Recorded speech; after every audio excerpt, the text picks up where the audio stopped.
నాయకులు వచ్చి మా మీద చుట్టుముట్టేసి ఒక 20 మంది మీరు ఎట్లెట్లా ప్రచారం చేస్తారంటే, అరే భయ్ ఇది డెమోక్రసీలో మేము రాజ్యాంగబద్ధంగా శాంతియుతంగా మేము చెప్తాం ప్రజలకు. ఇప్పుడు నేను ఒక మనిషికి చెప్పుకునే బాధ్యత రైట్ కూడా మాకు లేదా?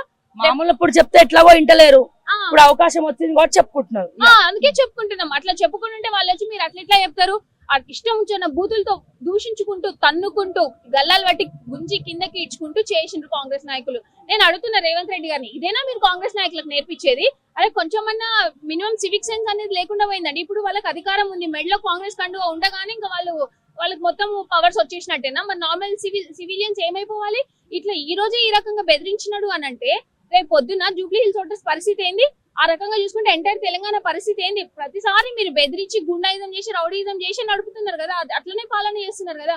ఎన్ని రోజులు చేసుకుంటా పోతారు రేవంత్ రెడ్డి గారు? మేము నిరుద్యోగులము ధర్నాలు చేసినా నిరసనలు ఏ రకంగా తెలిపినా పోలీస్ ఫోర్స్ పెట్టి మమ్మల్ని అడ్డుకుంటాడు.